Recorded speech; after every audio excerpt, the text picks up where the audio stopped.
Be at the game. He's the best player on the team. Be at the game. That's number one. Number two, let's be fair on Lamar. I've heard all the love here in the last 2 days. Can I throw a little cold water on it for a second? Go ahead. Okay. How many playoff games has he won in his career? One. If anybody thinks he's better than Herbert, they're nuts. He is not better than Justin Herbert. Okay, if I asked you right now for the next 10 years who you want a quarterback, you're taking Herbert. I'm taking him. You're taking him. Stevie A's taking him. He's better. Number two, how many times is he able to complete a season? He has to have the ball in his hand so many times, he can't get through 17 games and 3 more in the playoffs. The way he plays and the way they design it, the offense around him, when he has the ball in his hands 35, 40 times, 10 times running, 20 times passing and all that, he can't get through a season. The last 2 years, he has not been able to get through a season. No quarterback can get through a season. Josh Fields is going to find this out there in Chicago. You can't. You got to throw the ball in the pocket. You're going to get yourself killed. You just said 5 seconds ago these defenses are too good, these athletes are too good. Yet we want Jackson to basically have the ball in his hands 40 times a ball game with no receivers. When in fact he can't. This is the second year in a row he can't withstand it. So I don't know if you really should build a team around him. I think you're in a very tricky spot if you're the Ravens. Where you getting a quarterback? Who knows? Maybe he doesn't like Harbaugh. The fans get annoyed because you lose Lamar. That's another issue. But if you look about it, if you think about it from a standpoint of building your franchise, if you're the owner of the Ravens, here's what you got to ask yourself. Can I win a championship with Lamar Jackson? If he's healthy and he's 100%, maybe. But when is he going to be healthy? On January 15th when the games really count? After he goes through 15, 16, 17 games. That's asking a lot. So I think in a lot of ways you can make the argument that Baltimore might be better.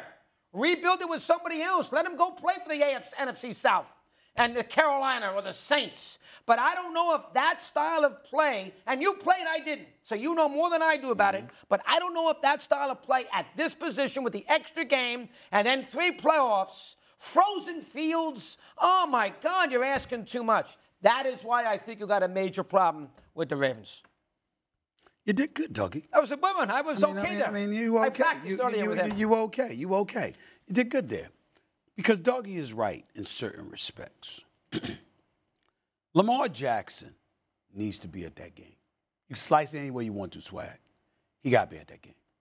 The reality of the situation is if you were at the other games when the games were in Baltimore, standing on the sideline, then you could have traveled and went with the team for a playoff game. You could have rooted your teams on. You could have given the impression that you want to be here. You want to be a part of this. You root for them. I'm not saying he wasn't rooting for them. I'm not saying they didn't know he wasn't rooting for them. I'm saying you have an obligation to be a part of the team in every way you possibly can until you are no longer.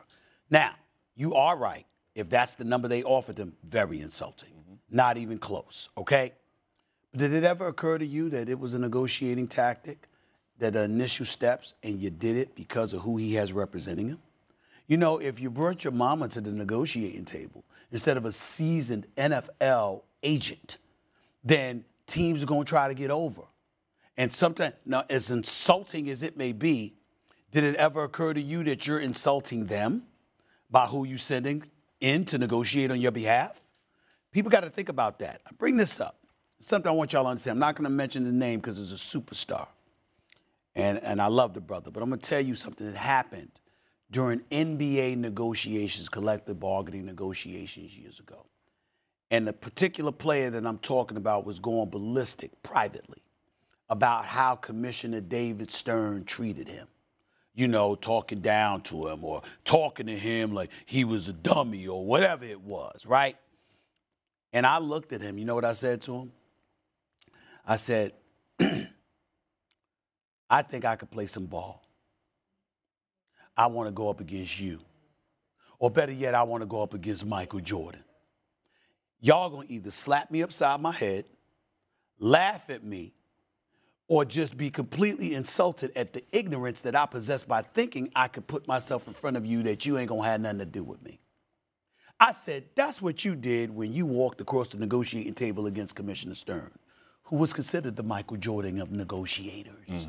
It's what he does, or did, God rest his soul, for 40-plus years as a lawyer, general counsel, et cetera, et cetera. You have no experience in that. You know ball, but they're talking negotiations. Right.